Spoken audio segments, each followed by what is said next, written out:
Olá, estamos começando mais um episódio de Planeta Podcast, sejam muito bem-vindos. A gente está recebendo, assim, num menor curto espaço de tempo da história do Planeta Podcast, um convidado novamente aqui, porque vamos falar de Beatles, então é especial Beatles hoje, certo, Humbertinho? É isso, estávamos todos empolgados. O Deco era um participante, né, que ia integrar muito o episódio e Ainda já nos decepcionou. Que isso, eu tô aqui, ó, 100% aqui, ó, bora Beatles! 100%, cara, você tá morrendo. Mas o Regis vai compensar. Dá pra ver o entusiasmo de vocês. É nítido o entusiasmo de vocês. Bom, vamos começar por Beatles. Você quer começar por tempo ou por, vamos falando aí, sem O que vocês acham? cronologia nenhuma? Acho que sem cronologia nenhuma. Bom, primeiramente, boa tarde, boa noite a todo mundo que tá nos ouvindo aí. Regis tá aqui de novo. Acho que sem cronologia, pelo menos, flui e a gente vai falando as coisas aí. Ou você quer fazer... Que pelo menos o papo vai mais Então fluido, vai, né? vamos livre. O que vocês querem falar de Beatles para começar? Eu queria começar falando de uma coisa que tem na história dos Beatles que eu acho que é muito importante, que são as drogas, né? Mas eu acho que sim. Porque, por exemplo, dizem que o Bob Dylan que apresentou eles pra... Não, dizem não, é verdade. Então a história é essa, né? Aconteceu numa festa, se não me engano, isso foi em Nova York, acho que foi em Nova York, alguma coisa, não vou lembrar. E foi exatamente isso. Uhum. Os Beatles nunca tinham fumado maconha. Maconha mesmo, né? E aí, o Bob Dylan, vamos lá, vamos fumar umzinho assim. E aí, todo mundo ficou muito alegre, muito divertido. Principalmente o Ringo Starr começou a rir descontroladamente, né?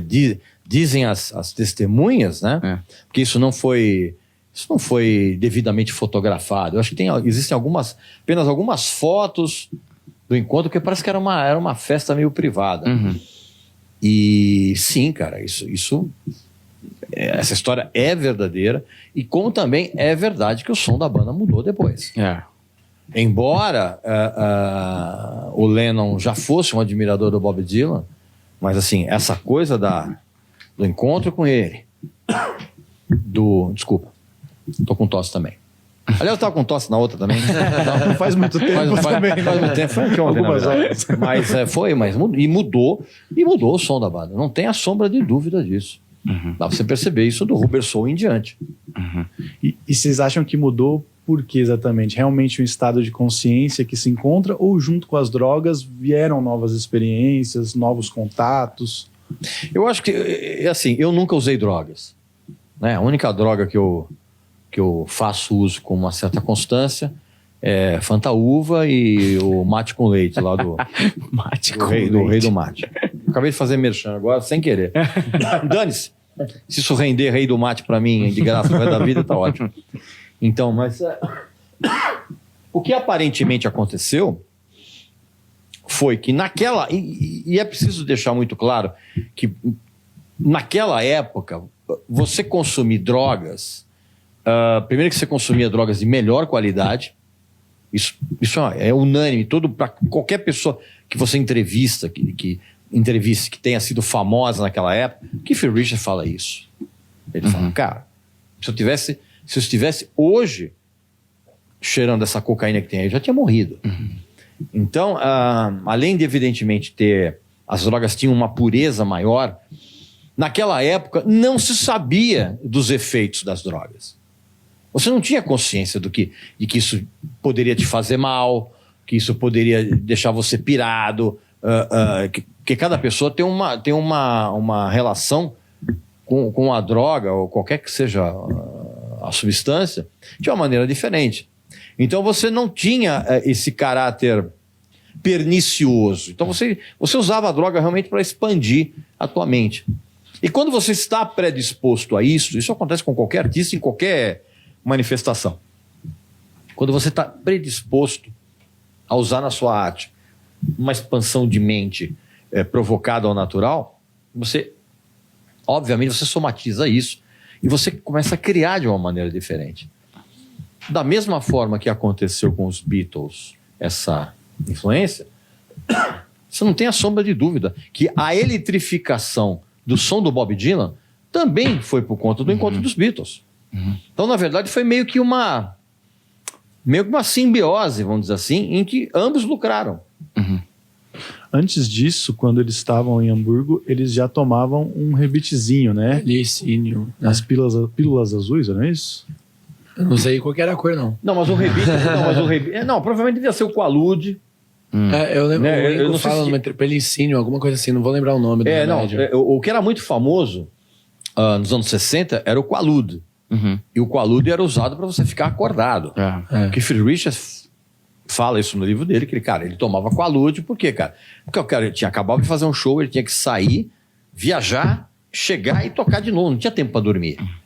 Então, não sei se o que os Beatles usavam eram os famosos Qualudes, ou similares, né? Mas era para ficar acordado, porque, porra, você fazia 3, 4 entradas de 1 hora cada uma, cara, era 4 horas. Você tocando num puteiro 4 horas. Falavam bicho. que eles ficaram tocando, tipo, das 7, né? Com intervalos, tomando essas pílulas, das 7 às 2 da manhã. E aí, tipo, tinha treta, tinha putaria. E aí os caras, eles começavam também a ficar meio louco com isso pra chamar a atenção. Aí tem as histórias do John entrando com fralda pra tocar. Até meio... eles chamaram de loucos por causa disso, né? Das coisas que eles faziam no palco, né? E tem a história de eles tentarem quebrar o palco com a outra banda. Você manja essa história?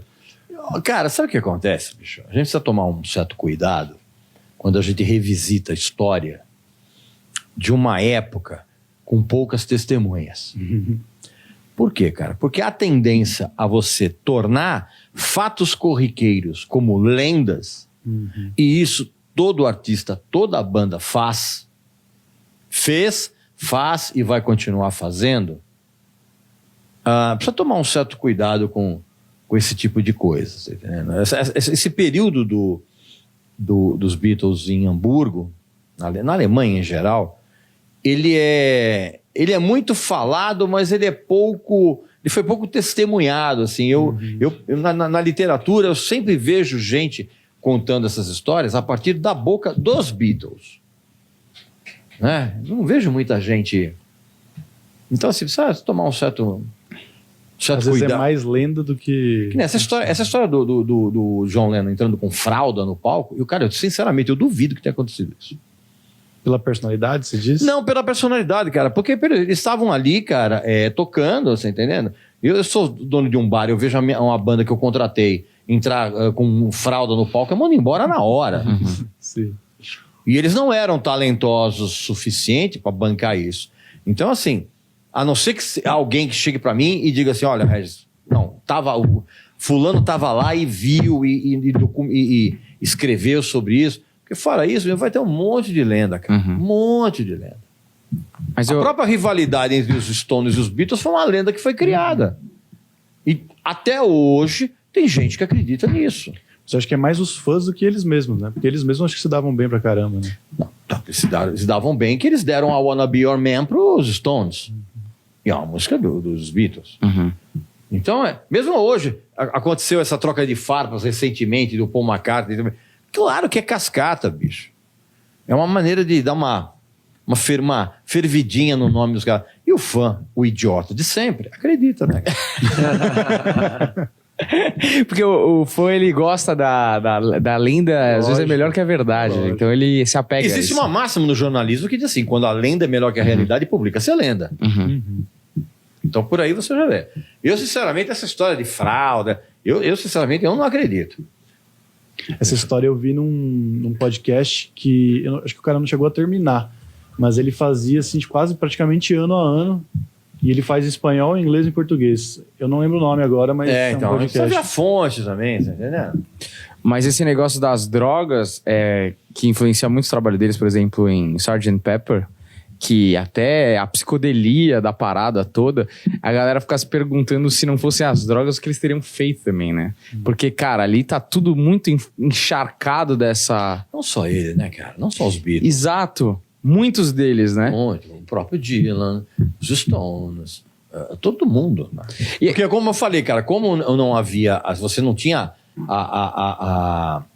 você não sabia dos males que a droga... E a droga causa mesmo. Você não sabia dos males que a droga causava? Você estava usando aquilo ali com o próprio LSD, por exemplo, bicho. Ninguém tinha a menor ideia de que você dependendo do tipo de psique de que você tinha, você podia tomar LSD e não voltar mais. Sid Barrett foi assim. Enquanto outros caras, por exemplo, tomaram drogas e continuaram lúcidos. Quer dizer, mais ou menos, né? Tipo Iggy Pop, né? Mais ou menos lúcidos. Sim. Mas, então, quando você não tinha consciência disso, porque uma coisa é você fazer algo que teoricamente é proibido sem você saber das consequências. Outra coisa é você fazer isso sabendo das consequências e mesmo assim fazer, que é o que acontece hoje com a relação que as pessoas têm com drogas. Você sabe que faz mal. Mas você vai lá e faz, ok. Problema seu. Mas, por exemplo, Lucy in the Sky with Diamonds, que eles juram de pé junto que não tem nada, nenhuma alusão a LSD. Você acha que os caras ainda estão tentando manter uma... Muita coincidência, bicho. Não é? Desculpa, cara. Eu, por exemplo, essa história deles jurarem de pé junto, que era um desenho que o filho do Lennon fez, não sei o quê. Desculpa, cara, eu não acredito nisso. Mas eu acho engraçado eles bancarem até hoje essa história, né? Porque, mano, todo mundo já... Pô, vocês já são os velhos, os caras que ficaram, né? Pois é, mas assim, você bancou essa história lá atrás e pode ser que você não queira... sei lá, você não quer desmentir né? a história. É a mesma coisa que o cara fala, pô, eu comia Sharon Stone quando ela tinha 20 anos. Aí você chega hoje e fala, puta, eu podia falar que não comi. Não, mas é legal. Deixa história, aí, não, já. Deixa história. Porque, puta... E fora a letra mesmo, ela é muito psicodélica. E, cara, a sigla dá certinho com uma parada que eles usaram e realmente...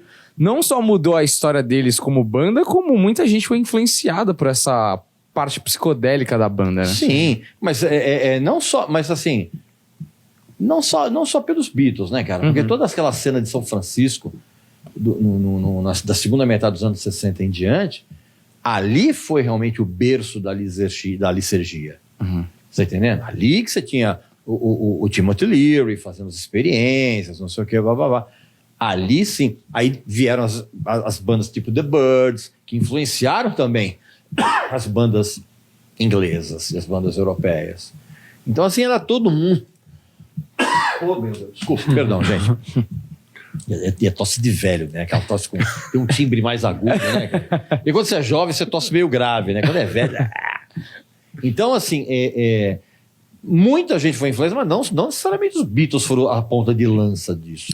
Claro que numa escala mundial, você sempre vai lembrar disso, mas, pô, você tem a gente fazendo experiências incríveis, ligadas à música com a imersão nas drogas. Agora, esse negócio da letra, e aí a minha fonte dessa vez é o André, porque foi ele que me contou essa história. Ah, meu Deus. Será que não tem uma coisa assim também deles darem uma zoada na galera? Vou fazer só pra causar que o pessoal ache que é LSD. Não tem uma história do I'm the Walrus? Que foi isso? Conta essa história dela. Essa coisa do Lucy in the Sky, às vezes, pra mim, assim, que eu imaginaria pô, chegou um desenho, vamos fazer uma letra disso. Caralho, LSD, vamos pra isso, entendeu? Às vezes a origem realmente não foi, mas depois foi. Tipo, não dá pra... Mas porque os Beatles naquela época perceberam algo que eu falo hoje. Todo fã é um idiota. Exato.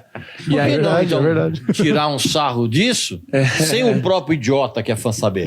E aí a I'm the Walrus que eu falei pro Humberto que tipo tinha um jornalista, um jornal que tava fazendo buscando significados das letras dos Beatles. E aí estava emputecendo o John e ele falou, então vamos ver se ele acha significado nessa daqui. Ele fez I'm the Walrus, que é tipo sem pé nem cabeça, e com certeza acharam algum significado. Não, claro que acharam. Porque o fã, esse eterno idiota, pra ele justificar a idolatria dele, ele faz qualquer coisa. Inclusive acreditar em quem acha... que nem aquela lenda da capa do Abbey Road, você tá entendendo? Que foi uma lenda muito bem montada. Assim, a pessoa que montou a lenda, ela montou muito bem. História muito boa. Cara, até hoje... Tem gente que escreve pra mim dizendo, Regis, aquela história do Abbey Road, do sósia do Paul, é verdade aquilo? Em 2021 tem gente que me pergunta a respeito disso. A história que ele tinha morrido, né? Eu sei que essa história é batida, mas eu acho que vale contar, porque nem todo mundo sabe com detalhe. A lenda. A lenda do Paul McCartney. Não, você pega a capa do Paul McCartney, diz que na capa do Abbey Road, que é o último álbum dos Beatles realmente a ser gravado, depois lançaram o Let It Be, mas o Let It Be é material anterior. Tem uma lenda muito bem embasada por sinal, que diz que o Paul McCartney tinha morrido num acidente de carro e que eles encontraram um sósia perfeito. Tão perfeito que Tá aí até hoje. tá aí até hoje. Tá entendendo? É um bom. E que as pistas disso estavam na capa do Abbey Road. O fato do Paul é o único cara que está com o terno preto, que era o terno que se usava no enterro. Ele está descalço, coisa que acontecia nos velórios. O cigarro tá na mão direita. Tem o cigarro na mão direita, a placa do sendo que ele é Fusca. canhoto, a placa do Fusca. Entendeu? Então, assim, a história é muito boa. Eu confesso que é uma das lendas mais bem montadas.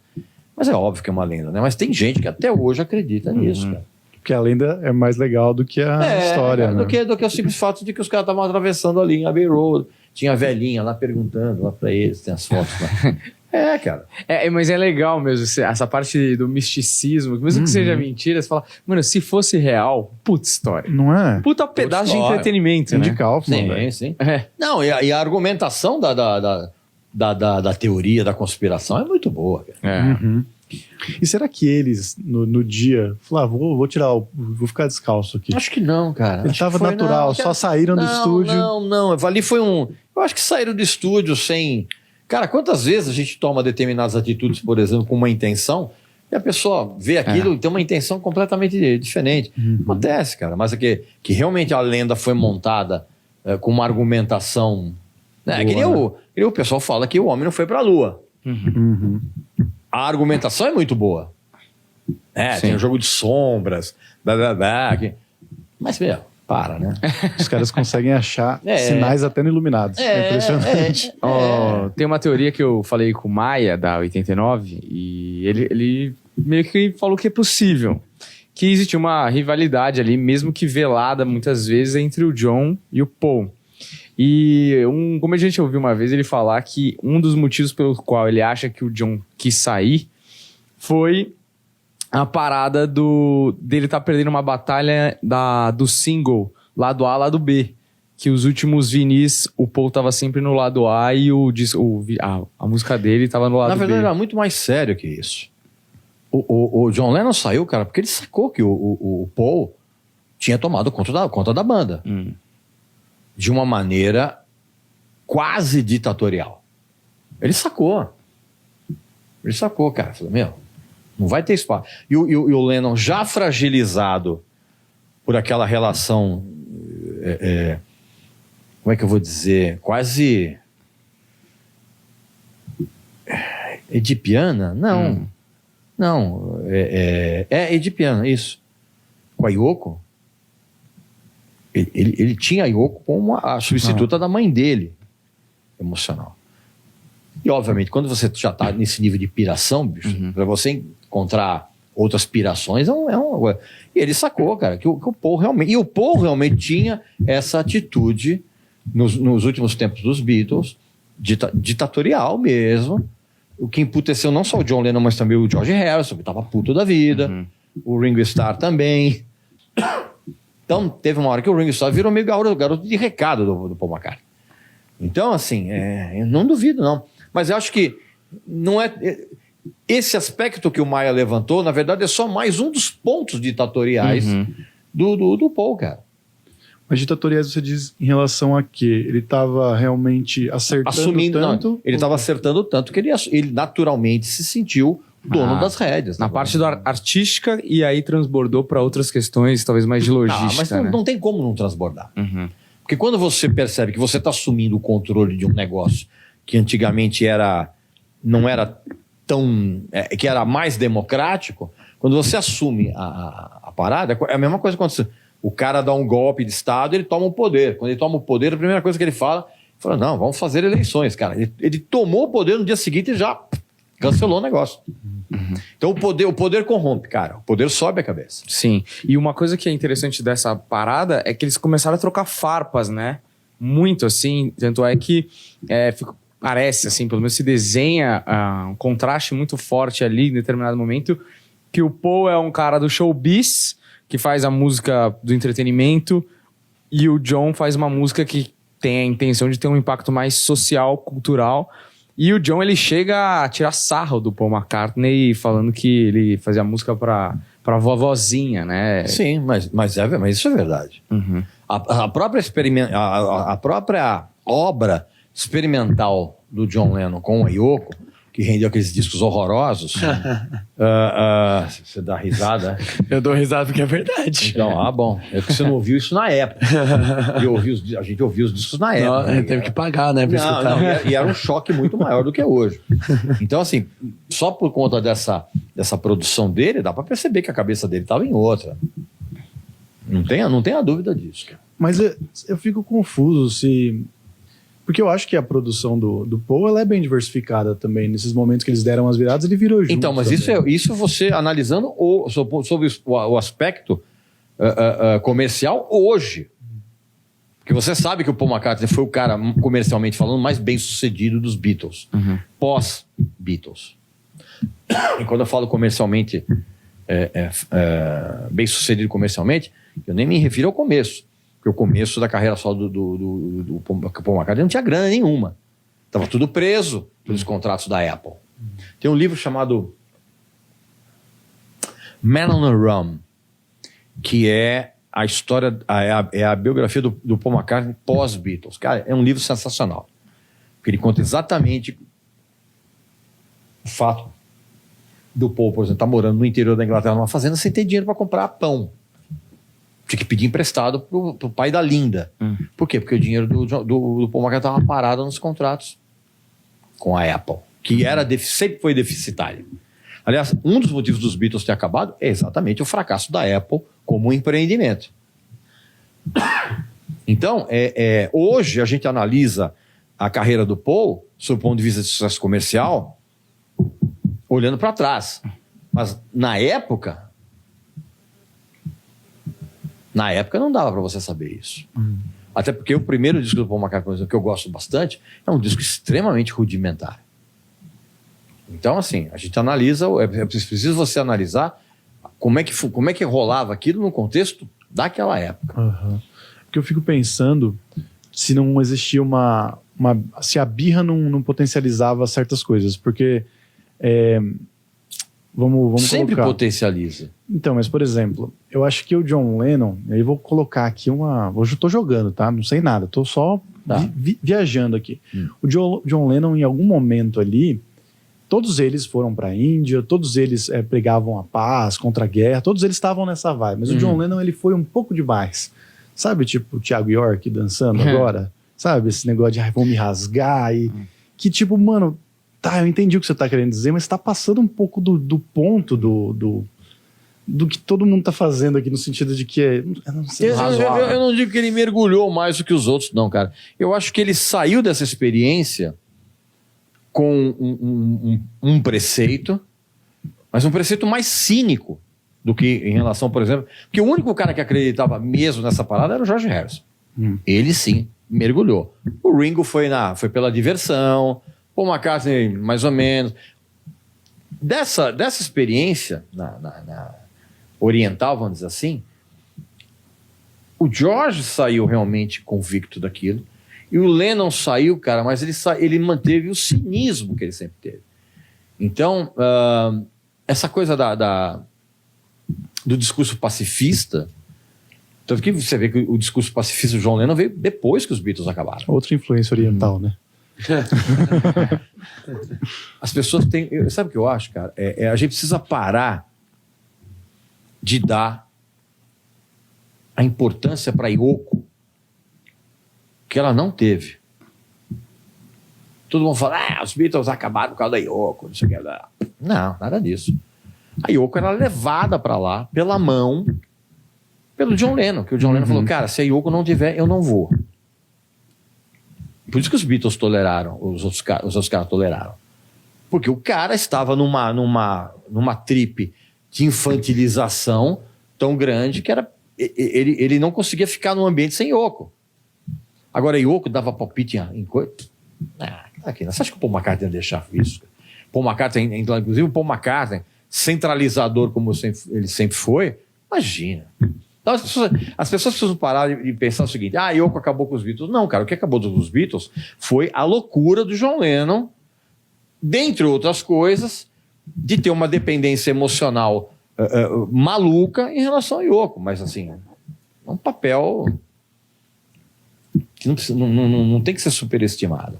É lógico, né? O trabalho é dele. Se ele, por acaso, ouviu alguma coisa e tomou alguma conclusão, é culpa dele, né? A banda é dele, então não tem nada a ver Não, e com o isso. tamanho da parada, o tamanho que tava, pra acabar, não ia ser um fato, né? Iam ser diversos fatores que iam acabar colidindo. Porque. Você imagina, você tá numa banda, tá tudo bem. A sua mina tá atrapalhando o resto da banda e vai terminar esse negócio gigantesco da sua mina. Né? Não, isso já é... Tá aí a isso- Bia Dória pra isso provar. não, mas isso já é um absurdo numa banda pequena. Você imagina os Beatles, a dimensão que isso toma. É, então. E quanta gente tem interesse em manter a banda junta, né? Então são muitas forças vetoriando pra banda se destruir. Por isso que aquela coisa do Let It Be, de funcionar como uma trilha sonora para um documentário, que a banda iria voltar a fazer turnê. Só que deu errado. E óbvio que deu errado. Tinha tudo para dar errado. Não tem como você colocar na estrada uma banda que já está fraturada. E é curioso porque esse documentário, o Get Back, pelo que eu vi, ele vai, de uma certa forma, mudar um pouco o conceito que a gente tinha de fricção dentro da banda. Né? Porque o negócio começou a azedar mesmo foi quando começaram a... Eles tiveram que largar o projeto do Let It Be, porque as mixagens foram todas negadas, não, foram recusadas. O negócio começou a azedar no corredor do Abbey Road. E aí, porque os caras não iam conseguir sair para fazer turnê, cara. Não tinha condição. Mas eu acho que os caras também, apesar de eu não achar que nem você falou, não é o único fator, eu acho que eles não gostavam da Yoko mesmo, porque eu vi uma história... Ah, óbvio, né, cara? É uma pessoa intrusa. É um empecilho ali. Não, é um intruso. Cara, vocês já tiveram banda? Não. Então, Mais ou menos. uma das coisas que... Uma das primeiras atitudes que se toma quando você monta uma banda e quando a banda assume uma postura mais profissional, assume um degrau mais profissional, primeira atitude que se fala, não se traz namorada e mulher em turnê. Não se traz namorada e mulher em ensaio. Não se traz namorada e mulher em estúdio. Não se traz namorada e mulher em gravação de disco. Não se faz... É a primeira coisa. Porque a primeira coisa a dar merda é a presença de mulher no ambiente. Não estou querendo ser misógino, nada disso. Né? Antes que venha... né? Não, mas assim, quando a banda é feminina, é a mesma coisa. Não se coloca, né? Imagina se as runaways... Traz mulher. Não. Imagina se as runaways iam levar os caras que elas estavam verdade. pegando. Não tem isso. O que eu quero dizer é o seguinte, que quando menos intrusos tiverem na parada, melhor. Como é que você ia conseguir fazer isso com o Lennon, com aquela dependência absurda? Não, mas é só pra falar, a história que eu ouvi é que você falou de Get Back, eu lembrei disso, que o Paul começou a cantar Get Back olhando pra Yoko fixamente num show, tipo, volta pra onde é que você veio, volta pra lá. Show? Eu não sei. Gravação. Foi numa gravação? Foi numa gravação, porque no show não tinha. Perdão. Não tinha mais, Burro. Foi um detalhe técnico. que eu... Não, mas eu acho que também é aquilo, né? É mais uma desculpa que eles tentavam achar pra justificar a merda que já tava com eles há muitos anos e tava fedendo cada vez mais, sabe? Mas o que as pessoas minimizam é o fracasso da Apple. Ah, isso é importante O falar. fracasso da Apple como empreendimento foi determinante, cara. Porque o que acontece? Quando você tem uma relação, você está num casamento, um renamoro, qualquer coisa. Cara, deu problema de dinheiro? Fudeu, cara. Fudeu.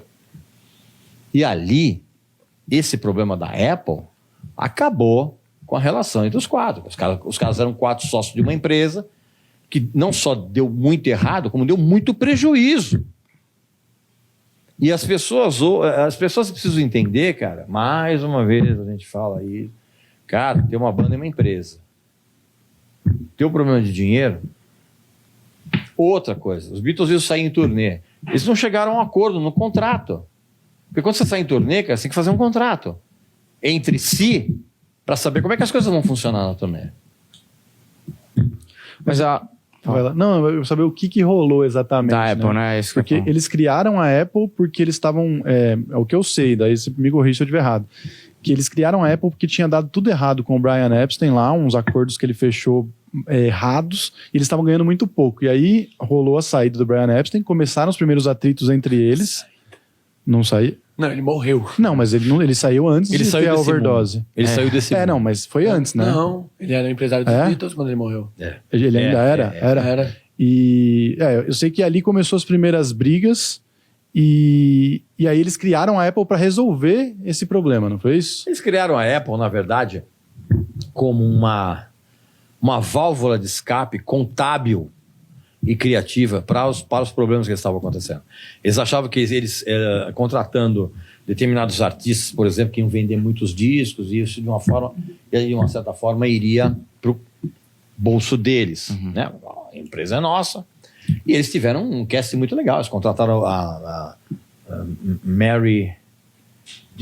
Não é Mary Austin, é Mary Hope.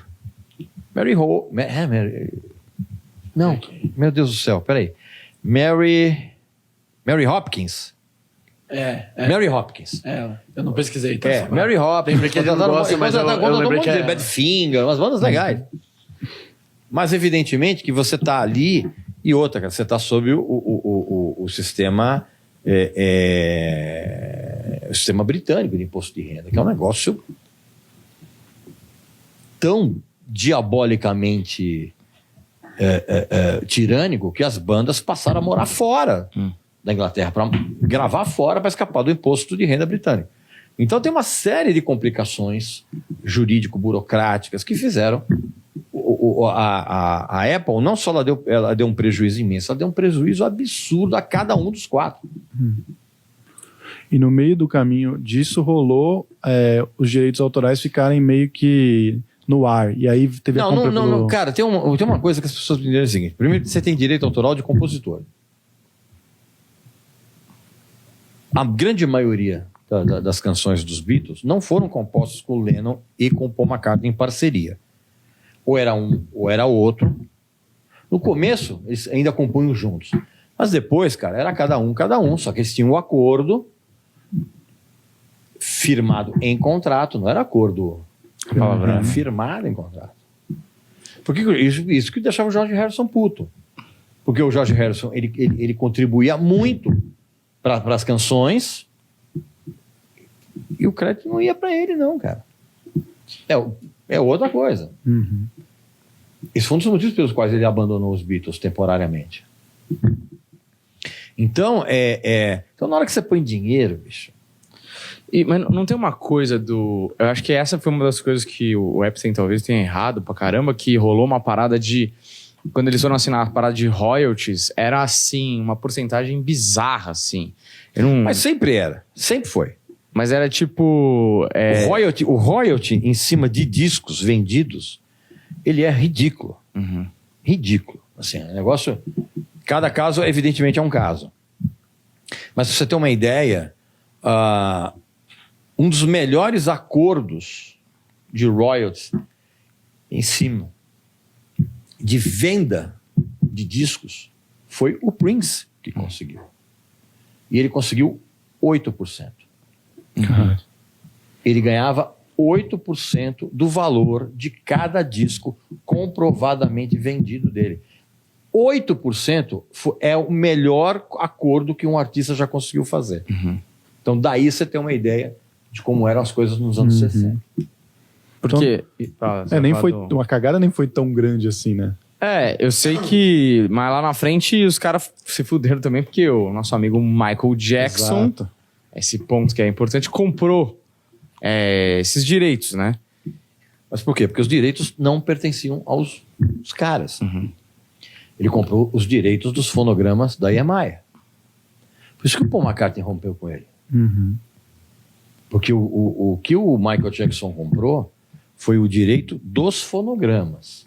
O direito dos fonogramas não fica com os compositores, fica com a gravadora. Isso sempre foi assim. Entendi. Então, todo mundo pergunta às vezes, por que não sei o quê, o Michael Jackson comprou? Cara, o Michael Jackson não comprou os direitos de cada um.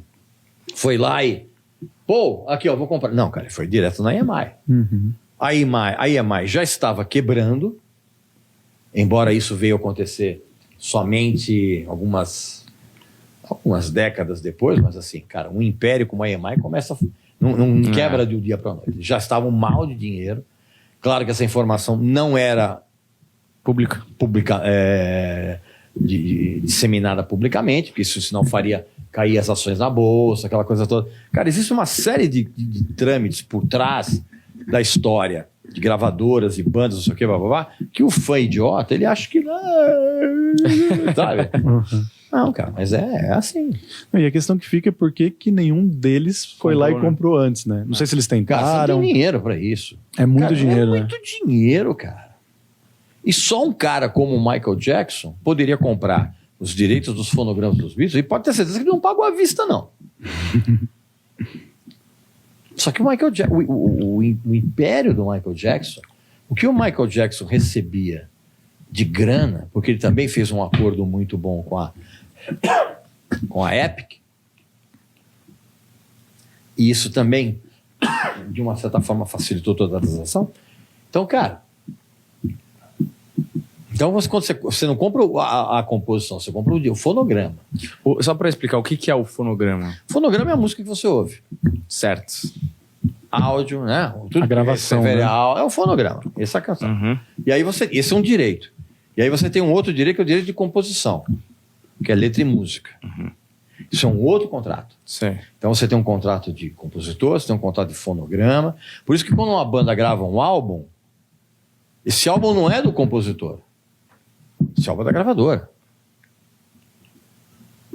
Egberto Gismonti, num determinado momento da carreira dele, cara, ele foi lá e comprou da ECM, que é aquela gravadora de jazz europeia espetacular, ele foi e comprou os discos dele mesmo na gravadora. Falei, não, cara, esses álbuns eu quero pra mim. São meus. Então ele foi lá que ele fez. Foi lá na gravadora que gravou o disco. E eu sei que é um absurdo na cabeça do fã imbecil, mas o cara gastou uma grana pra comprar os discos que Ele fez.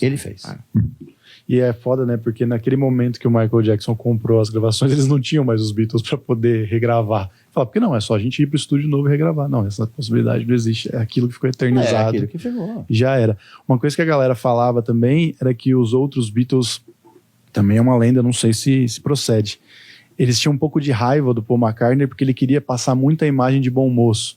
Então tudo ele dava uma desculpinha, falava, não, nós não usamos drogas. Isso é papo de bebedor de cerveja quente em copo de plástico. Porta da faculdade. Você até tinha... Poderia até haver uma bronca entre eles, mas não por esse motivo. De imagem de bom moço. Não, essa é bobagem. Chega até o Paul McCartney é um dos primeiros que fala, dos Beatles, que fala que usa drogas publicamente pro jornal. E aí eles que ficaram então, bravos nessa época. Mas o que falam, né? O que falam que os caras lá da faculdade, lá da porta da faculdade, segundo o Regis diz, é que eles falaram assim, o Paul McCartney falou, não, nós não podemos falar isso. Aí ele falou, beleza, então, nós não vamos falar porque você tá querendo. Aí o Paul McCartney foi lá e deu uma entrevista falando, não, a gente usa. Foi do mesmo jeito que ele acabou a banda, né? Ah, é verdade. Pediu pra sair, É verdade. ele falou, não, cala a boca aí, vamos lançar, acho que era um álbum, sei lá, Let It Be. coisa. E aí, cala a boca aí, ninguém fala nada. Aí ele foi lá e falou, não, eu tô pensando em sair dos Beatles, tipo, eu que terminei, tá ligado? É real ou não? Então, mas por quê? Mas porque eles precisavam lançar mais um disco. Eles tinham que lançar mais um disco como o Beatles, porque senão a multa por você não cumprir o teu contrato, cara, você imagina a multa dos Beatles, você vê que hoje em dia... Mas imagina, vamos supor, vou dar um exemplo, hoje vai de Sheeran. O Ed Sheeran hoje, vamos trazer pro... O Ed Sheeran assina um contrato para gravar 4 discos. Ele entrega só 3 e o outro ele fala, não vou entregar porque eu vou entrar em litígio com a minha gravadora. Puxa, o Ed Sheeran vai tomar um nabo no traseiro espetacular em termos de processo. Então, já existem casos, por exemplo, de gente que entregou o disco de qualquer jeito. Tipo, ó, o disco tá aqui. Neil Young fez isso. Tá devendo 2 discos pra gravadora. Entregou 2 discos de barulho, não sei o que, tá aqui. A gravadora falou assim, não, a gente recusa isso. Eu falei, problema de vocês. Eu entreguei o que eu tava devendo. Por isso que agora tem uma cláusula agora nos contratos que isso tinha, né, quando existiam gravadoras, que a gravadora podia dar o veto ao disco e... Porque quando antigamente a gravadora dava o veto ao disco, A gravadora não quer esse disco. Aí ia pro tribunal. Aí o tribunal fala assim, olha, eu entreguei o disco do contrato. Eles não aceitaram. Aí o juiz pegava e falava, beleza, ok, agora já não é mais assim. Mas o Neil Young fez isso. O Lou Reed fez isso. Sim. Tô devendo um disco? Aí, tá bom. Aí, Fazia um vinil com a Yoko, entregava. e a Yoko, e sabe que a Yoko tem discos que não são ruins, não. Que tem discos em que ela, em vez dela grunhir, ela canta. E nos discos não são ruins, não. Ah, é? Mas sem o John Lennon. Hã? Sozinho. Sozinha, sem o John Lennon. Mas o John Lennon estava vivo ainda. Ela gravou esse. Tem um disco dela de 73, que tá o rosto dela na capa em close, meio de lado. Esse disco é legal, cara. Você acha que é 73, tá? E juntos. Não foi na fase que eles estavam separados e tal. Não sei se ela gravou esse disco na fase que ela tinha se separado. Senão a gente pode não vou chegar lembrar. à Não vou conclusão lembrar. que o problema era o John Lennon. Você que tá assistindo aí, você vai e procura, caceta. Pesquisa aí, pô. Pesquisa você, larga a mão ser preguiçoso quem tá assistindo. Tudo que a gente falou aqui tem alguém nos comentários Sim. dizendo, não era isso. Pois é, se você acha que a história não é essa, então vai lá e pesquisa, não enche o saco da gente. A gente tá conversando aqui. Pô. Né? Outra coisa, George Martin falou também que um dos grandes arrependimentos dele era não ter dado valor pro George Harrison quando ele estava começando ali a mostrar suas primeiras coisas. Isso é verdade. Isso é verdade, George Martin. Inclusive, eu fiz uma vez uma entrevista, na época que eu era editor da Cobra Guitarra, eu fiz uma entrevista com o George Martin. Quer dizer, a entrevista é a seguinte: eu conversava com o filho dele, eu falava a pergunta, o filho transmitia para ele, ele pegava o telefone e respondia. Porque o George Martin já estava surdo. Então, Mas, cara, você tá falando com o George Martin. Né? E, assim, e até onde eu sei, ele se arrepende mesmo. Porque ele sempre achou que o George tinha uma habilidade como compositor que era meio sufocada pelos caras. Tanto que várias composições do George Harrison, por exemplo, foram recusadas pelos Beatles e ele acabou usando depois nos discos solo dele. Então, essa história é verdadeira. Assim como é verdadeiro o fato de que a discografia do Ringo Starr, cara, é criminosamente subestimada. Os discos são muito bons, cara. Muito bons. Agora é óbvio, né? Que todo mundo mete o pau nos discos do Ringo Starr sem nunca ter ouvido. Porque vinha aquela história, né? O Ringo Starr, cara de sorte. Aí os discos que ele lançou, você ouviu? Não, mas é ruim. Mas você ouviu? Não. E os discos são muito bons, cara. Inclusive no episódio Good Night anterior... Cara, outro dia, eu acho que eu tava aqui me veio à mente agora isso aqui. Foi no outro bate-papo, que já foi no ar, né? Exato. Que eu não lembrava o nome. O disco. O nome do disco do Ringo Starr, que tem o robô, ele de coisa. Cara, me veio à mente agora aqui. Eu falei assim, tem um disco legal, tipo Good Night Viena. Tem aquele disco do Good. Exatamente. O pessoal quiser ver, o Regis desmistificou aqui, porque o Deco não foi capaz de defender o Ringo Starr. Não fui capaz. Regis Vocês não quiseram me escutar, e o cara tem que fazer a mesma coisa que eu o Ringo fiz. sim é um bom baterista. É que o Deco é o nosso Ringo Starr. O seu John, sei lá. Agora, o seu Paul. Então você fica com o Paul, o seu John. Então tiro aí, meu. É que eu namoro. Então aí você vai ter que ficar... Inclusive, não traga mais, viu? Meu Deus do céu, onde eu vim parar? Agora, tem uma história que eu não sei Vou pegar se mais é... água, viu? Eu pego aqui pra você. lá. Você sabe a história que é? Do George Harrison plagiando, ou não? George Harrison plagiando. Eu não sei a história, mas vocês me contaram esse dia. Eu conto que gravou na minha cabeça. Vai lá, My Dequinho, Sweet Lord tem uma... Eu acho que o George... Não sei se ele perdeu... Eu acho que ele perdeu, inclusive, na justiça, que My Sweet Lord é um plágio de outra música de anos antes e tal. E, enfim, é mais ou menos esse o gancho. Cara, essa coisa do plágio, eu vejo da seguinte forma. Existe o plágio não intencional, porque, cara, não adianta, bicho. São 7 notas musicais. Uma hora você vai esbarrar. E a outra é o plágio intencional, que nem o Jimmy Page. O Jimmy Page é plágio intencional. Ponto. Não tinha esse plágio. Ele vai negar até a morte. Mas, assim, Starry to Heaven era plágio do Taurus, da música do Spirit. O Whole Lotta Love era plágio, tanto que depois a família do Willie Dixon entrou num processo, ele teve que colocar na sua... Então, assim, existe o plágio inconsciente e existe o plágio consciente. O plágio consciente é aquele que você pega alguma coisa que você acha que você nunca vai ser pego. Uhum. Agora, onde na cabeça do Jimmy Page ele achou que ele não ia ser pego plagiando o Willie Dixon? Você precisa estar com a cabeça muito voltada no Aleister Crowley para você não sacar isso. E existe o plágio não intencional. Quer dizer, o plágio do Rod Stewart em cima do Jorge Ben, o Rod Stewart botou a culpa onde? No Carmine Apes, no batera. Mas não, cara, era um plágio, foi intencional mesmo. Agora tem outros que não. Então, assim, não dá para saber se My Sweet Lord foi um plágio intencional ou não. Foi plágio, foi condenado, teve que pagar. Ponto. Fim de papo. Só um parênteses antes de a gente tentar contextualizar o que é plágio e o que não é, porque, só um parênteses, né? Você acha que aquela música da Adele, que ficou igual a do Martinho da Vila, você acha que é plágio? Claro. É muito parecido, né? Para mim é plágio, claro. Se foi intencional ou não, aí quem vai discutir é a justiça. Uhum. Porque o que cabe à justiça é decidir se o plágio ele é intencional ou não. Porque se ele for intencional, a multa, o pagamento é maior. Uhum. Se ele é não intencional, ele é menor. Então, aí vai decidir, vai chamar um técnico em áudio, que ele vai discutir quantos compassos são parecidos, se eles estão... Antigamente você usava uma regra que hoje não se usa mais, que é aquela coisa do seguinte, você tem... Perdão. Você tem 8 compassos na sequência similares, é plágio. Ponto, acabou. Tá. 8 compassos. Só que juridicamente falando, os advogados conseguiram reverter essa tendência, porque eles falam que não sei o quê, que tem os notas... Sabe o que é advogado quando quer enrolar, bicho? Ele te enrola fácil. Então, essa regra, ela acabou caindo em desuso juridicamente. Agora, que antigamente era o lance seguinte, você tem 8 compassos. É igual? Plágio. Sim. Porque, por exemplo... Quando eu falo igual, é melodia e harmonia, não ritmo. Tá? Ritmo... Se for assim, os bluesmen vão se processar uns aos outros. Sim.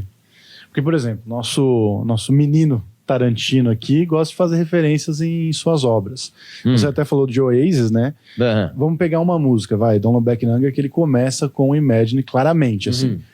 Isso dá um verniz à música, dá um toque a mais e também contribui para o que ele quer passar com a música. Mas ele tá fazendo uma referência clara ali, ele não tá em nenhum momento negando Mas e tudo mais. O Tarantino é o primeiro a falar isso. Sim, fala, exatamente. É roubo mesmo. Cada filme meu tem cena de outros filmes. Então ele já declara, fala, não, é mesmo, é isso mesmo. Porque eu acho super saudável. Eu acho que, na verdade, a gente pode esconder ou não como linguagem. Faz parte da linguagem isso, tá ligado? E eu não sei qual é a pegada do artista que você não dizer... Porque, por exemplo, se a Adele tivesse dito, eu acho que até os caras iam falar, porra, que honra, você tá usando Mas a Adele... As pessoas precisam entender o seguinte, não necessariamente a Adele percebeu isso. Porque essas artistas, por exemplo, elas trabalham com equipes de compositores, time de compositores. E alguém apareceu com essa música para ela. Ela fala, que canção linda, não sei o que, babá. E aí, 2 anos depois, descobre que é o Martinho da Vila. Até porque, imagino que apesar desses cantores ouvirem tudo quanto é tipo de música, né? Cara, o Martinho da Vila é gigante aqui no Brasil, mas para chegar no ouvido da Adele é um percurso aí, né? Isso nunca chega no ouvido dela. Chega no ouvido de quem botou aquela música, criou a demo e mostrou para ela. E já dizendo aí pro cara que tá aí agressivo nos comentários, a gente sabe que não é o Martinho da Vila que compôs, que ele é só intérprete. Tá? Ele só tá usando aqui só pra... É uma conversa, não é? Sim. Vai lá. Tem uma outra coisa que eu acho importante falar sobre a morte do John e como foram criticados os outros 3 que sobreviveram aí, né? Porque rolou uma parada aqui no velório do John, falaram que os 3, mas principalmente o Paul, né?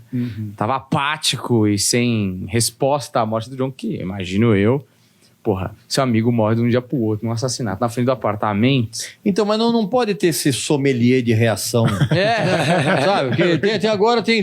Você repara, tem sommelier de reação em velório, tem sommelier de tudo agora. E na época também era a mesma coisa. Sim. Eu não tenho sombra de dúvidas que os três pensaram, cara, depois do John Lennon eu sou o próximo. Não tenho dúvida que os três Foi pensaram. medo, né? Porra. E rolou, né? Que o George Harrison... Exatamente. O Ringo Starr também teve a casa invadida. Meu, tem louco pra tudo. Então, o que eu não posso aceitar agora é sommelier de reação de velório, cara. Isso, cada pessoa demonstra uma reação de uma forma. Uns ficam em choque tão grande que negam, outros não conseguem chorar, outros derramam choro convulso. E cada pessoa reage de uma maneira diferente, cara. Não pode ter esse negócio de... Engraçado que o próprio fato de haver, né, um sommelier de velório, de haver um questionamento sobre aqui como mesmo, você por se exemplo, sente. nos comentários aqui dessa nossa conversa, eu não tenho dúvida nenhuma que tem mais ou menos uns 30, 40 sommeliers de qualquer coisa. Sim, com Os certeza. caras ficam analisando, veja bem, sabe? Mas tipo, eu acho que isso contribui para o contexto, porque, por exemplo, você pega o Paul McCartney logo após saber da notícia de que seu melhor amigo da vida, né? Talvez não estivesse numa relação boa naquele momento, mas da vida morreu. Você pega e bota o microfone na cara e fala, ó, chora aí, velho, o que você tá sentindo? É lógico que o cara vai ficar apático e com raiva e um mix de sensação, tá ligado? Então, Quantos Mamonas Assassinas morreram? Ah, pode crer. Eu sei de gente que foi enviada para entrevistar os pais dos integrantes com a seguinte ordem: faça os pais chorarem.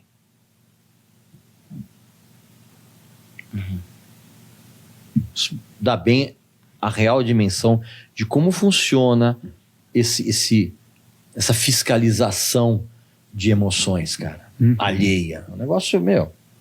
Sabe o que é engraçado, né? Que a gente acha que o negócio do clickbait, de explorar de alguma maneira a dor alheia, é um negócio tirar de contexto, né? É um negócio novo, mas não é, né? Claro que nem o fato do somos mais populares que Jesus, que deu uma puta treta.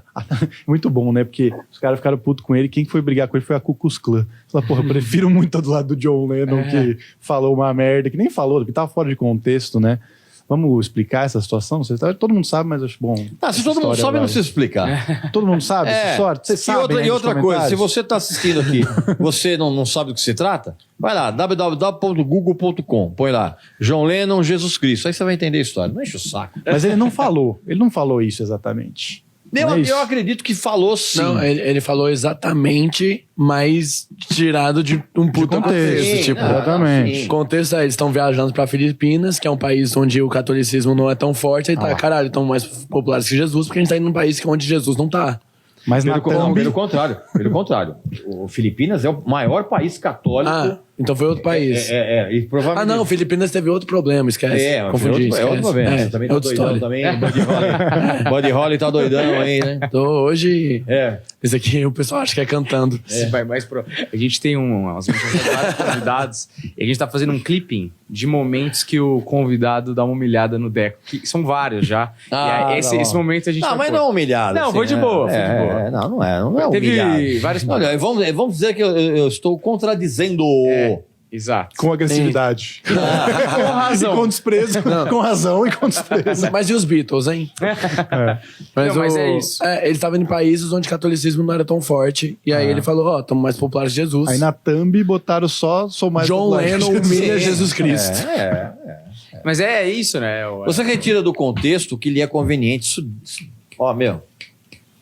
Isso desde a década de 40. Mas isso prejudicou, né? Tipo, assim, teve uma reação da galera ali de queima de disco, não sei o quê, que, porra, é bizarro, mas... Então, mas tem um detalhe, né, bicho? Pra você queimar aqueles discos, você precisa ter que comprar, né? E às vezes você se arrepende e tem que comprar de novo, né? Vendeu 2 vezes. Se eles recebessem os royalties, eles iam estar feitos. Não, eu vou dar um exemplo clássico. Os retardados que lá vão no meu canal no YouTube, todo vídeo tem uma horda de débeis mentais me xingando, não sei o que, blá, blá, blá. Vamos impugnar esse canal, vamos, não sei o que, meu amigo.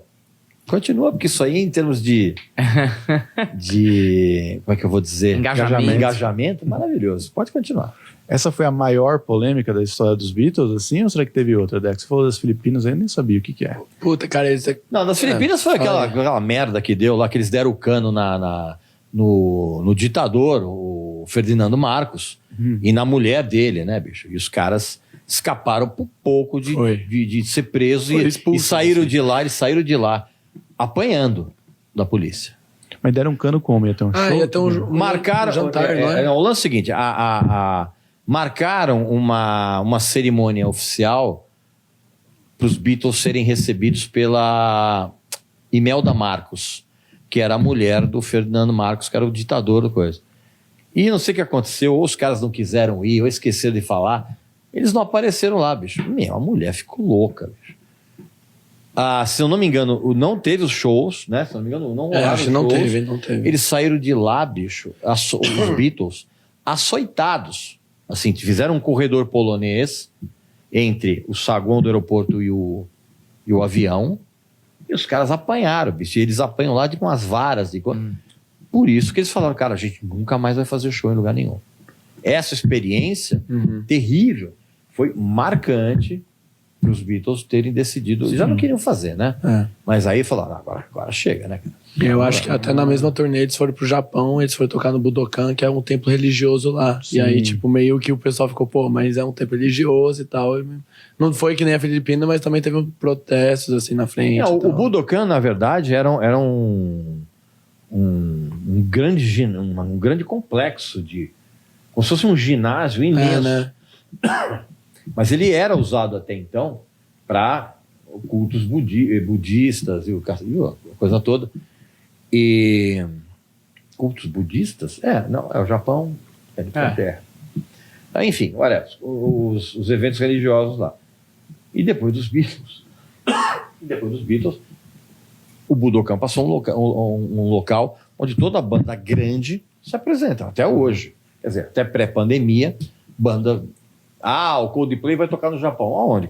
Budokan. Não tem jeito. Que legal pra caralho, né? Um puta visual, O Budokan, na verdade, é o equivalente ao Madison Square Garden, em termos de local mítico para as bandas se apresentarem. Entrou em sim, de show, acho que só... Lembrei desse só.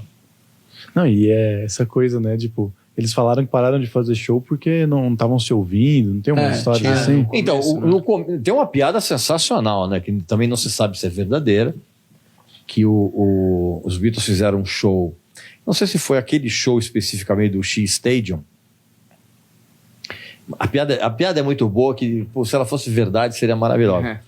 Diz que acabou o show e os Beatles normalmente eles saíam desses shows gigantescos dos Estados Unidos em caminhões, tipo caminhão de frigorífico, sabe? Tipo, todo fechado. E aí diz que teve um show que eles fizeram, não sei aonde, nos Estados Unidos, que voltaram pro hotel. Sume é uma música gravada pela cantora americana Sabrina Carpenter para seu terceiro álbum de estúdio singular. Quê? Servindo como a 4ª faixa do álbum. Quero ouvir mais. Alguma coisa que você falou ativou a Siri aqui e Sume é uma música gravada pela cantora americana Sabrina Carpenter. Conhece? Não foi nada disso. Não. Ela entendeu. Não, Você quer ouvir isso? não quero não. Tchau. Continua aí. Ele saiu. E aí, quando voltaram, o John Lennon virou pro Ringo e falou, pô, cara, legal aquela batida que você fez naquela música tal, não sei o que, bababá. E o Ringo virou pra ele e falou assim, cara, a gente tocou essa música. A piada é boa. Mas... Que não dava pra escutar. Mas tem uma gravação do show do Shea Stadium, dá pra ver, cara, tipo, todo mundo errando em algum momento, assim, de tipo... Não, mas é claro, porque assim, não tinha... A estrutura. Não tinha PA. É. Não existia PA. PA, pra quem não sabe, é que toda aquela estrutura de coisa... Não tinha PA, bicho. Eram os caras no meio do palquinho, com 2 microfones amarrados com fita isolante, porque era de um lado e do outro, umas caixinhas pequenininhas e o equipamento de palco. E aquela gritaria. Tem vídeo do John Lennon mandando a galera calar a boca. Caralho. E não adiantou nada, porque elas não ouviram, os caras da banda também não ouviram ele falar isso, não adianta, cara. E ele parece que rolava de tipo, a banda falava, vamos parar de tocar pra ver se eles ficam quietos. E aí continuava a gritaria e não rolava o show. Eles não estavam nem cantando, só estavam gritando. Não. No Budokan mesmo, cara, se você ver a gravação, cara, o John, ele não faz esforço nenhum pra cantar. Assim, tá tipo uma bosta, assim. Não, e fora tinha show, por exemplo, que eles cantavam letra que não existia. Então não era uma experiência tão legal. o show dos então, Beatles. tipo, Demorou pra ter o equipamento. Não, era que nem o João Gordo do Rato Suporão, que fez vários shows do Rato Suporão cantando em inglês que não existe. É bom Pô, que genial, não isso. precisa lembrar a letra. Não, lógico.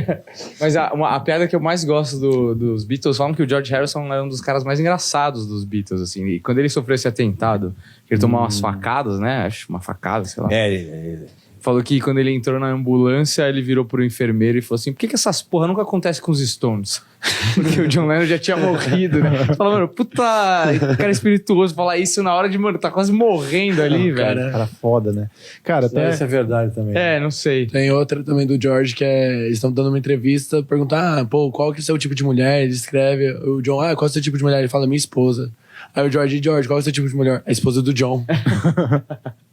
Uma coisa que você falou dos shows, eu até não tenho o nome dos caras aqui, talvez você já tenha lido alguma coisa deles, que é Philip Norman e Hunter Davis, são biógrafos dos Beatles. Eles falaram que a Beatlemania foi fabricada. E aí a gente falou um pouco disso no episódio anterior.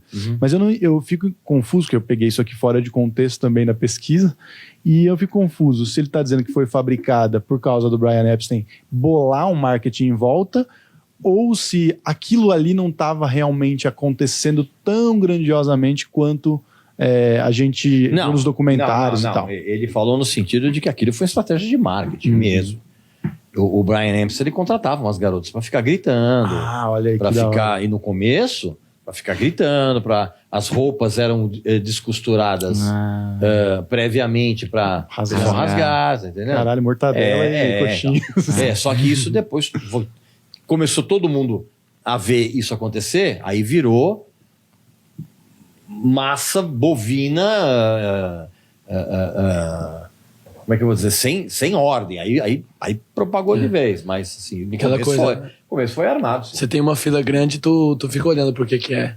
É verdade. Então, tipo, o cara fez o início da fila, o pessoal só foi entrando. Bicho, para no meio da Avenida Paulista e fica assim, ó. Exato. Bicho, em meia hora o trânsito vai estar parado, todo mundo procurando. Comportamento de manada. Então, mano, esse cara era muito, assim... O John Lennon deu uma entrevista falando que ele era um cara muito especial. Mas isso não era novidade, cara, porque o Frank Sinatra tinha feito a mesma estratégia. Aqui no Brasil, o Calbi Peixoto fazia a mesma coisa. Eles contratavam garotos para rasgar a roupa do cara que já estava descosturada. Então, não é... Essa estratégia do Brian Epstein, na verdade, Sinatra já tinha usado isso. Elvis já tinha usado isso. O que mais teve mão dele ali nas escolhas? Que, por exemplo, o cabelo, tem aquele filme Buck Beach, que mostra um pouco da fase de Hamburgo, e quando o Stu fica lá com a Astrid, que é a fotógrafa alemã, que deu a ideia, aí eu também não sei se é lenda ou se é verdade, que o cabelo dos Beatles mudou por causa do corte de cabelo dela mesmo, e do marido dela, o Klaus, que inclusive foi quem apresentou ela pro Stu, e o Stu ficou lá, e parece que o John queria ficar lá, mas o Stu ficou e morreu de tumor cerebral. Então, essa coisa do cabelo eu acho bem provável que seja. Porque chega num determinado... Isso a história já conta, até pré-Beatles. Não há melhor maneira de você chamar a atenção das pessoas sendo diferente. Óbvio. Então, é bem provável que eles tenham usado referências externas, cabelo, roupas, não sei o que, blá, blá, blá, para chamar a atenção. A lance dos terninhos, por exemplo, você já via cantores se apresentando na TV com os terninhos. O que você não tinha visto era 4 caras iguais. Uma boa sacada. Tudo porque uma coisa a gente não pode analisar sobre o contexto atual. Negócio de terninho, não é novidade, todo mundo usa. Sim, usa agora, mas e lá? Então, você tem que sempre analisar tudo que a gente vai analisar, a gente tem que colocar sobre o contexto da época. Porque é o contexto da época que explica determinadas tomadas de atitudes, de comportamento, tudo é contextualizado. Se você não contextualiza, é a mesma coisa que você pegar uma frase de uma entrevista e tirar do do contexto. É a mesma coisa. Agora, assim como você falou, né? Os Beatles, eles eram uma banda, quando estavam lá em Hamburgo, uma banda ruim, uma banda com vários problemas, e esse cara foi lá e deu uns tapas e a banda estourou. Mas por que escolheu eles e não qualquer uma... Não, cara, quem fez a banda estourar foi o primeiro disco dos Beatles. O primeiro disco dos Beatles, minha opinião, é um mérito total do George Martin. Porque as pessoas precisam parar com esse negócio de, imagina, você vê a gravadora recusou os Beatles. The Who foi recusado isso aqui. Sim, cara, você sabe o material que foi apresentado. E eu duvido que os Beatles tenham apresentado nas demos aquilo que a gente ouve no primeiro álbum dos Beatles. Então,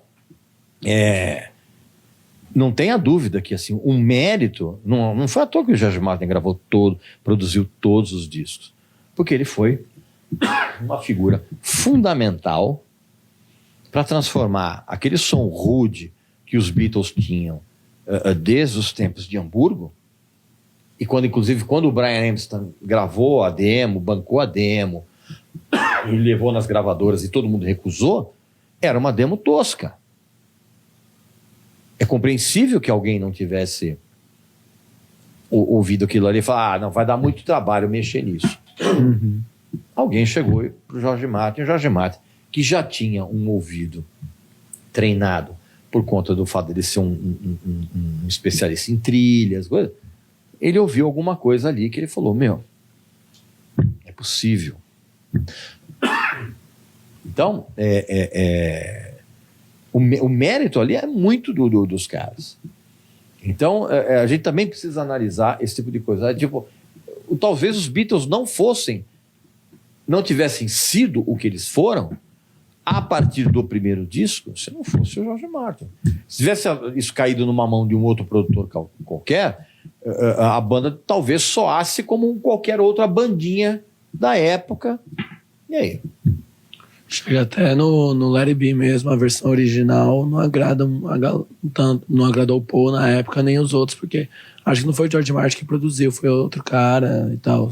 Não, na verdade, a história alguma coisa assim, não vou lembrar certinho. A história do Let It Be foi o seguinte. Inclusive, acho que tem um vídeo meu, essa semana no canal, eu conto um pouquinho dessa história. Os Beatles apresentaram material que ia entrar num disco chamado Get Back. A mixagem dessas canções, não eram todas, foram feitas pelo Glyn Johns, que era um engenheiro que trabalhava lá. A gravadora recusou aquilo. E se você for olhar, depois você vai ouvir o Let It Be Naked, que é o que não tem as cordas do Phil Spector. Sim, isso. Então, o Let It Be não foi produzido pelo Phil Spector. O Phil Spector, ele foi contratado para, na época, melhorar o material que os Beatles tinham feito. Por isso que ele colocou arranjo de cordas em Long and Winding Road, o Why Me Mine, o Cacete A4. Então, assim, e aí o Paul ficou puto. Por quê? Porque os caras já não estavam se falando mais e não tinha como voltar e regravar aquilo. Tanto que depois, décadas depois, por insistência do Paul, foi lançado o Let It Be Naked, que é o Let It Be sem as cordas do Phil Spector. Mas, o que acontece? Qual é a projeção que a gente faz? E se os Beatles tivessem sido gravados por um outro cara? Porque o George Martin era um cara que chegava para os caras e falava assim, olha, tá faltando um refrão aqui. Pô, e se a gente pegasse isso aqui e trouxesse para cá? E aí? E se não tivesse sido feito isso? Claro que a história está repleta de e se? Você está entendendo? Mas assim, eu não culpo o pessoal das gravadoras que recusaram os Beatles. Eu acho que, se eu não me engano, deve ter isso na internet, talvez. A demo original podia ser muito ruim. Só que alguém enxergou ali alguma coisa. E foi o Jorge Martin. Mas eu acho legal valorizar a técnica, porque quando se fala de arte, todo mundo quer criar um misticismo em volta. A gente estava falando um pouco antes de você chegar, lá na outra gravação, lá muito tempo atrás que a gente fez, que a música Let It Be mesmo, quando começou, tem até a gravação original. Não, Quer contar essa história, Dequinho? Vai lá. Não, é que não é original, é só um dos takes que eles fizeram. A primeira demo ali, Primeira versão. que na verdade um dia ele estava meditando, tinha um cara que era meio que motorista da banda, que era o Malcolm, e aí ele fez, ele falou, né, o Malcolm, acho que devia estar chapado também, falou Let It Be, Let It Be. Ele falou, né, que Brother Malcolm comes to me. Sim. E aí depois de muito tempo ele foi transformando a música e falou, puxa, se eu colocar Mother Mary fica melhor. E até ele falou pro Malcolm, parece que ele pagou royalties pro Malcolm. É falou, verdade. Né? Ele deu uma grana. Deu uma grana e Ó, falou, eu vou tirar teu mudar. nome do lance, mas eu vou te compensar. É verdade. E aí mudou a música. E aí todo mundo, algumas pessoas até colocam um sentido religioso, e eu acho até que, de certa forma, na minha cabeça, ele pensou que, havendo essa possibilidade, também atrairia mais gente para ouvir a música, mais possibilidades, marqueteiro, mas que a arte, ela tá diretamente envolvida com a técnica. E ela é um processo. Até quando né? a técnica é rudimentar. Uhum. Sem sombra de dúvidas. Porque se você for ver Let It Be, por exemplo, é uma canção muito simples, harmonicamente falando. Mas a riqueza dela tá onde, cara? Tá na mensagem, tá na interpretação, tá no...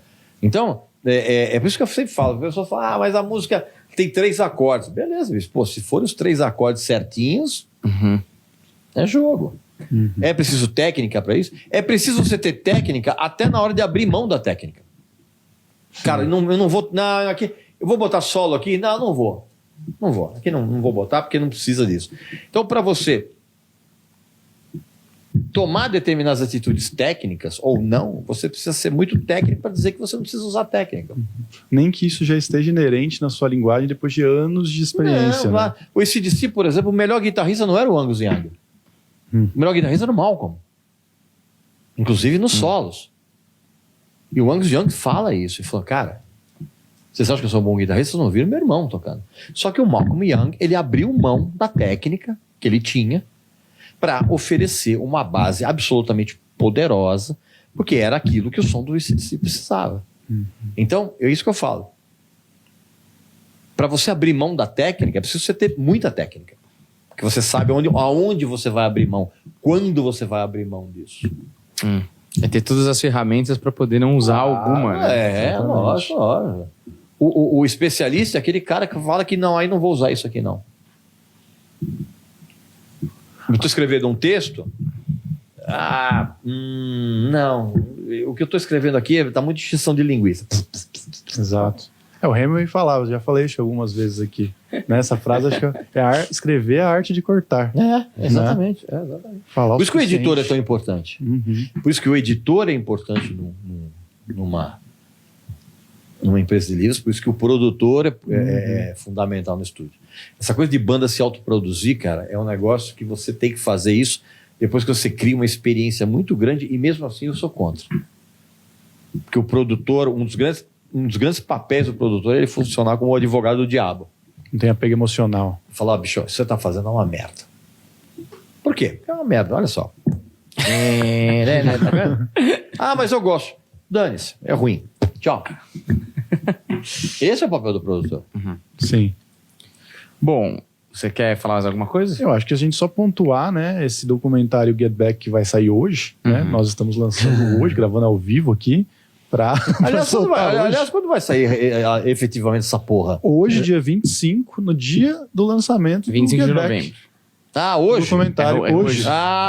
Hoje, Ao dia vivo. 25 de novembro, né? Exatamente. Você que está assistindo aqui, ó. Hoje, 25 de novembro, tá? Ó. A gente combinou com o Peter Jackson, inclusive, de lançar no mesmo Foi. dia. Ele pediu. que quis sair com a gente. junto Ele com- falou, por favor, façam. A gente falou, tá bom, você foi péssimo em Hobbit, mas a gente vai fazer... Não, cara, péssima essa piada de vocês agora. Essa piada é péssima. Você gostou de Hobbit? Eu gostei. Jura? Gostei. Eu também não acho tão ruim, eu falo mais pra render aqui, eu não acho tão ruim. Gostei. Até porque, bicho, eu não sou nerd. Esses caras que ficam procurando detalhe. olha, no Hobbit tem uma cena ali que aparece um orc no final, que ele tá usando uma camiseta do Mob Rules, do Black... Para, né? Mesmo porque no filme tem mais coisa do que no livro. O filme tem mais injeção de linguiça do que o livro. O Hobbit é um livro tão simples, tão sucinto. Eu não li o livro, eu gostei do Hobbit, eu achei muito divertido, muito legal. Achei, inclusive, que tem o Rei dos Anões lá, que é a cara do Mike Portnoy, do Dream Theater. Qual é o nome do rei? É o Thorin. O Thorin de Carvalho. o Thorin é o que vai para Fortaleza e é contaminado, ele não quer entregar o... Isso. Puxa, a cara do Mike Portnoy, eu olho aquilo ali e falei, cara, o que o Mike Portnoy tá fazendo do Dream Theater, tá fazendo aqui? Mas não, eu gostei, sim. Eu achei a adaptação do Senhor dos Anéis, eu li o Senhor dos Anéis, o livro, eu achei a adaptação excelente, cara, em comparação ao livro. Aí o livro tem mais detalhes? Sim, cara, mas não dá para colocar o livro. Coisa. Então... gostei, sim, gostei, achei legal. Tem duas coisas que a internet gosta de bater, que eu também não acho ruim também, é o Star Wars novo também. Todo mundo bate no Star Wars novo, eu falo, cara, é só Star Wars, se diverte. Peraí, aí, qual mano. Star Wars novo? Qual é O 789, que são esses novos aí, que tem o Kylo Ren, a Rey. É legal também. Legal também, né? Legal também. Sessão da tarde, pô. Relaxa, Ó, o velho. Regis Tadeu, que bate em todo mundo, tá falando que é legal. Então para de ser chato aí, cara. Para de ser chato, velho. Cara, o Freud dizia que um charuto, às vezes, é apenas um charuto. Um filme é apenas um filme. Agora, se você acha que o filme é ruim, o roteiro é ruim, isso é outra coisa. Agora, você que fica acompanhando essas sagas aí, que vai nos cinemas fantasiado de Obi-Wan Kenobi, isso aí, vai regaiola você. É o pessoal que fica mais puto de ser ofendido, mas é o que mais merece. Pô. Vamos terminar fazendo uma dinâmica aqui de falar a música preferida dos Beatles aí?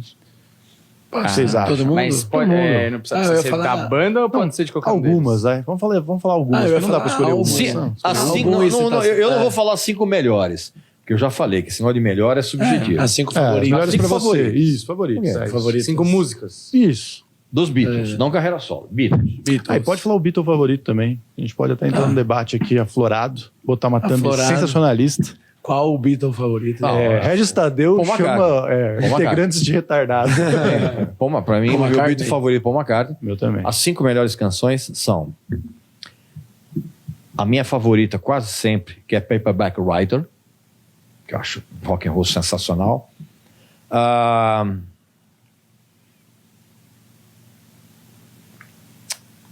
Tomorrow Never Knows, Day Tripper, Taxman e A Day in the Life. Hoje, O Regis- dia 25, ó. Dia 25. Amanhã podem ser outros. O Regis é Eclético. legal. Ele pegou praticamente todas da mesma época, né? O meio ali, né? 66, 67. São os meus favoritos hoje. Se você perguntar amanhã, eu vou falar vai Help, ser outra coisa. vou falar Eu? Vai lá. Cara, eu gosto muito de Something. Meu Beatle favorito é o George. Eu gosto muito de Something, que eu acho uma música bem... Não sei, ela me toca, assim, real. A Day in the Life eu acho muito foda. Inclusive o remix novo. Não, que se você vai usar essa argumentação, fala só o nome das músicas, né? Bom, então a Day in the Life... É que eu não conheço. Não, mas sabe o que é? Santos me toca muito. Não. Ou você explica direito o que essas músicas são pra você. Aí eu... Por que a Day in the Life é uma música importante pra você? Eu acho que ela é uma música que mescla duas músicas diferentes, o que pra mim, pelo menos quando eu escutei com 12 anos de idade, foi uma experiência muito diferente musicalmente. Isso é uma explicação. Boa. É porque eu também não quero perder o tempo da galera, né? Mas enfim. Não. Todo mundo quer saber, além cara. disso, as cordas trazem realmente uma sensação grande, assim, de, pô, se tu tá escutando ali no silêncio, Ok. pô, é uma Segunda sensação música. real. O Something, por que que eu gosto? Eu adoro a letra, eu acho uma letra bem bonita, simples, o arranjo também com a bateria e a guitarra solo eu gosto. E as cordas ali faz uma base legal que sustenta a letra. Terceira. A terceira, Revolution, eu gosto muito porque quando a primeira vez que eu escutei, que eu acho que eu tive a sensação de quem escutou na época que eu achei que o disco tava arriscado. Aquela que entra com uma guitarra muito distorcida.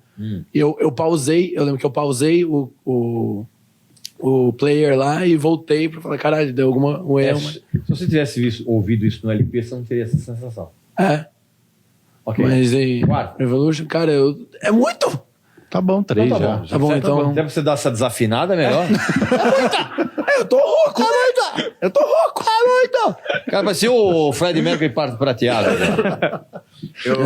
Eu gosto de. O meu favorito é o George também. Eu gosto de Blackbird. Dá uma canção. Hã? Boa, né? Então, tirando Obladi Obladá, que é uma das piores Nossa, eu odeio essa música. Tirando Obladi Eu Obladá, gosto. que é uma das piores músicas de todos os tempos, o Beatles só tem música legal. Obladi Oblada é ruim e conseguiu ser plagiada pelo Offspring, que é uma música do Offspring que é igualzinha Sim, ao Obladi é. Oblada. Blackbird eu gosto de... Something eu gosto muito também. Get Back. A Hard Day's Night. E... eu gosto de uma que me lembra uma coisa muito específica, que essas músicas marcam, né? With a Little Help From My Friends também tem uma parada que me lembra muito a infância. Cara, essa música me marca pra caralho justamente por causa do musical. Sabe? Across the Universe. Tem uma cena muito sim. boa que, tipo assim, é um musical, é boboca, mas eu Sim. assisti quando eu era jovem, tá ligado? E eu tava nessa fase com os meus amigos de sair bêbado e tal, e me marcou pra caralho, assim. É. Eu E até hoje é colocaria- diferente. Hoje é diferente. Ah, hoje é Hoje eu diferente. nem tenho mais amigos, tá? Então, eu sou pai, eu tenho esse trabalho aqui. continua. Um pouco, só de vez em Eu quando. era bêbado e saí com os meus amigos, e hoje é diferente? Eu não tenho mais amigos. Eu bebo sem amigos. Continuo bebendo, triste sozinho.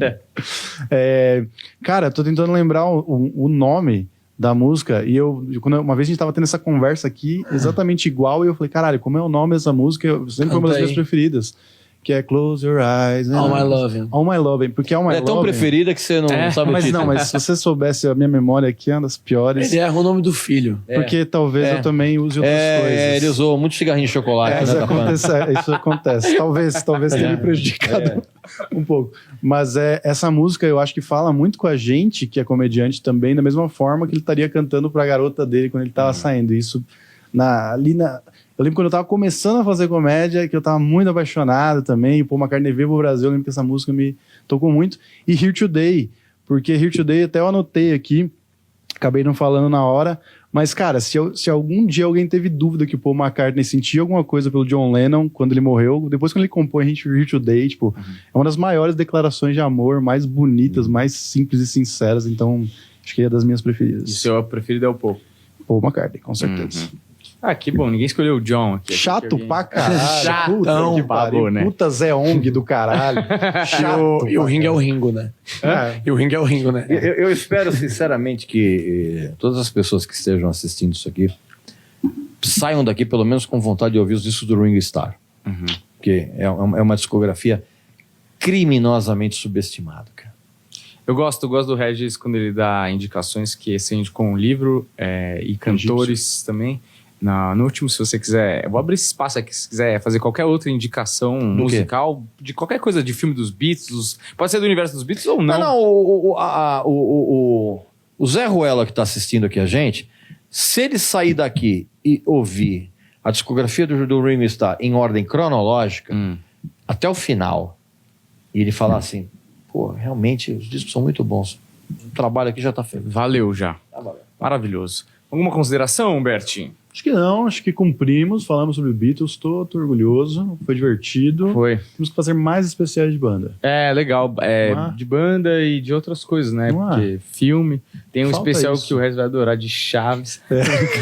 Tá aí no nosso canal. A minha participação seria muito efêmera, porque eu sentaria aqui e falaria assim, graças a Deus que isso parou de passar comigo, né? Os fãs de Chaves que vieram pra xingar o Regis aqui e dar o dislike. Tem também Cara, aqui o especial de dos Chaves. 429 vídeos que eu fiz, cara, eu acho que esse do Chaves é o único que o número de dislikes é maior do que o like. Sim. Porque o pessoal, eles se arregimentaram, os fãs, e foram em bloco lá, dando dislike pra ver se o vídeo caía fora do ar. Não sei se são ingênuos, cara, vocês me deram um engajamento lindo. E agora o YouTube tá tirando. Já o tirou. dislike. Tirou já? Já tirou Não porque aparece mais. isso estava acontecendo em empresas. As empresas rivais, você tinha uma empresa anunciando produto, a empresa rival contratava uns robozinhos para ficar dando dislike na coisa. Ah, que bizarro. Por isso que o YouTube parou com esse negócio. Ah, entendi. Bom, maravilhoso. Eu queria agradecer ao Harris por ter vindo aqui. Então, curto espaço de tempo. Muito obrigado. Obrigado pelo convite. Extremamente generoso da sua parte ter vindo aqui. Só tranquilo. É legal demais. A gente gostou de fazer aquele episódio, mas esse episódio aqui tem uma cara de documental, apesar da nossa e tamanha ignorância desse lado da mesa. Eu sempre gosto de contar com a sabedoria do convidado, né? Eu achei que foi um papo de bar muito gostoso. Deu vontade até de estar tomando uma cerveja em copo de plástico. Aqui, pra dar aquela filosofia. Copo de plástico, não, cara. Copo de plástico. E não essas cervejas nacionais aí, essas cervejas de milho aí. O que você toma? Não, eu virei o bebedor chato de cerveja. Mas qual o brilho que você gosta? Eu virei bebedor de cerveja artesanal. E aí, quando você começa a beber Nesse cerveja mundo. artesanal, não, você não volta mais. E é mais caro, né, também? Mas é bom, né, Mas cara? você saboreia mais. lógico. É melhor do que você ficar tomando esses mijos de papagaio que tem aí. Né? Sim. Faz uma indicação de cerveja aí, artesanal. Até boa. pra gente, né? Brew Dog. Hum. Tem uma cerveja chamada Brew Dog que é excelente, cara. Tem um bar até, né? Com esse nome aqui em São Paulo, aí em Não Pinheiros, sei, não talvez. sei. Eu acho que sim, cara. lá. Eu acho que sim. Eu já fui nessa cervejaria. Cerveja chamada Brew Dog, que é maravilhosa, bem legal. Boa, maravilha. Você que tá aí, porra, depois dessa vai comprar a sua breja e, por favor, não tome em copo de plástico, tá bom? Segue a gente, deixa o like, valeu e até a próxima. Tchau!